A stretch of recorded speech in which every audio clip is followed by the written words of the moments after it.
A strange molecule in Titan's atmosphere. I'm Tonya Hall, and joining me is Dr. Conor Nixon, astronomer, planetary scientist, and associate laboratory chief in the Planetary Systems Laboratory at NASA's Goddard Space Flight Center. Welcome, Dr. Nixon. Hi, Tonya. I'm very pleased to be on your show. Well, thanks for joining us. What are your areas of involvement at Goddard's Planetary Systems Lab? So, as you said, I'm a planetary scientist. So, I study the solar system. I study planets and moons throughout the solar system. And my particular interest is in the outer solar system. That's where I think there's a lot of really exciting science to be discovered. And I worked for many years on the Cassini spacecraft, which you may have heard of. It was a great mission, flew for 13 years in orbit at Saturn. And we got lots of great science. And now we're continuing to discover about the outer solar system by using telescopes from the Earth. So that's a large part of my work. And then I also work on designing future space missions to go back out there and find more things. Tell us about the recent discovery of a never before seen molecule in the atmosphere of Saturn's largest moon, Titan. Of course. So this molecule, which has a rather long name for a small molecule, it's cyclopropionylidene, and it's a small triangular carbon atom. And it was found for the first time in Titan's atmosphere, which is really exciting because Titan's atmosphere has a very rich organic chemistry which occurs in it. And we believe that this could give us clues as to how life started in the universe. So looking deeper and deeper into that chemistry is really exciting for us. So it's kind of like finding a new puzzle piece. We found many other puzzle pieces before, but this is a new one. So it gives us a new way to look at the overall puzzle of Titan's chemistry and try to find out what's going on. So it's really exciting for us to have found this for the first time. Well, congratulations on that find, too, by the way. What makes C3H2 so strange? One of the strange things about it is that it's very reactive, and that's just due to its chemistry, that it doesn't have a lot of hydrogens already attached to it, which means that it's kind of hungry to go out there and react with other molecules. So finding it deep in Titan's atmosphere is kind of strange. Now, this molecule has been found before, but only in deep space, in what we call molecular clouds, which exist between the stars, or in the shells of old stars. It's never been found before in a planetary atmosphere. So finding it there gives us clues as to how Titan could build up the building blocks of larger and larger and larger molecules. So you'll see behind me in my background that I'm on Titan, and it's a very orange color. And the orange color is due to the haze. So it's kind of like that really dense smog that we used to get from traffic pollution in Los Angeles basin, which we don't get as much anymore. But it's very small particles that float around in the atmosphere, and they scatter the light and cause it to have that orange glow. Now, in Titan's atmosphere, we believe that there is some similar chemistry going on. So this molecule gives us a way to look at one of the very foundational building blocks of the complex chemistry that could be happening in Titan's atmosphere to give us this appearance that we see behind me.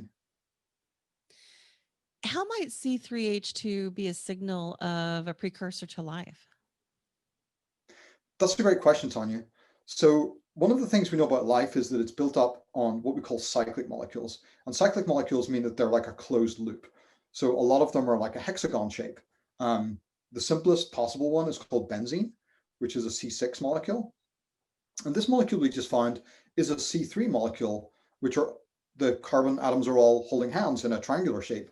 So this is the smallest possible cyclic molecule which it can possibly be made. So this really gets us down to the very foundations of building up these cyclic molecules. Now, as I said, cyclic molecules are the very basis of life. In fact, the DNA nucleobases that we know, the A, C, T, and G, those are all based on cyclic molecules. So having found one of the very, very primitive examples of a very fundamental cyclic molecule maybe gives us clues as to how those bigger and more important molecules could be built up. We can see the terrain behind you, as you mentioned, but what's the surface of Titan like for temperature and pressure? Where on, above, or below the planet's surface might simple forms of life exist? Well, we don't know yet, and we want to go and find out. But there are some speculations. So one of the things we know about Titan is that it's very cold. So at the surface, water ice is forming most of what we would consider the bedrock of Titan's surface. And water ice at that temperature is frozen as hard as rock on the Earth. But on top of that icy surface, we see these hydrocarbons, which are kind of like a tarry, oily substance, similar to petroleum products that we see on the Earth. Now, some of these lighter hydrocarbons, like methane, which is what we use in our natural gas that comes in our stoves, turns into liquid at the temperatures of Titan's surface. So behind me, you see a nice methane lake. And one of the things we don't know is what types of exotic life forms could exist on Titan. We don't have any examples of methane lakes on the Earth. So we don't know what could live in those lakes. And one of our earlier works a few years ago, we found a different molecule, which was considered that it might possibly form membranes. So kind of like a spherical enclosure, which could form like a cell wall. And that was one of the really interesting finds we had a few years ago from this same telescope that we have now. So really all these discoveries are probing deeper and deeper into what could be the foundations of life on Titan, maybe in Titan's lakes. What are the tools we use to study Titan from Earth? And when will our next probe land there? Two very good questions. So as I mentioned, we had the Cassini spacecraft, which was orbiting around Saturn until 2017. Sadly, the spacecraft ran out of fuel, so we had to end that mission. So since then, we've been using the other tools that we have, and those are telescopes. We have lots of great observatories, and in particular, the one which I've been using recently is called the Atacama Millimeter Submillimeter Array. And this is like an array of 66 kind of radio dishes that are in the Atacama Desert in Chile. Those are really great tool for being able to probe deep into Titan's atmosphere. Now, in the longer term, we can look forward to having new missions going back to Titan. And one of the missions that was recently approved is called Dragonfly.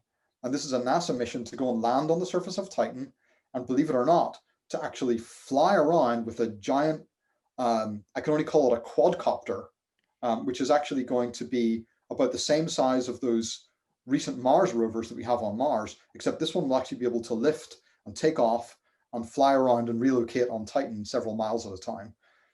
This is going to land in the early part of the 2030s. So we do have a bit of a wait. But when that gets there, it's going to do all kinds of really great science, being able to measure the properties of Titan's surface, measure the chemical composition, right down in situ on Titan's surface, which of course we can't do from the Earth. Dr. Conor Nixon, astronomer, planetary scientist, and associate laboratory chief in the Planetary Systems Laboratory at NASA's Goddard Space Flight Center. Thanks so much for joining us, Conor. If somebody wants to connect with you and maybe they want to understand more about your work, how can they do that? Yes, so if you Google my name, you will find my NASA website.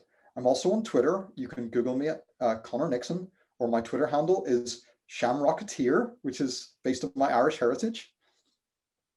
And I think you should be able to find me very easily on either one of those two sites. Thank you so much again, Conor. And find more of my interviews right here on iTunes, Spotify, and YouTube, or at tonyahall.net. Thanks for watching.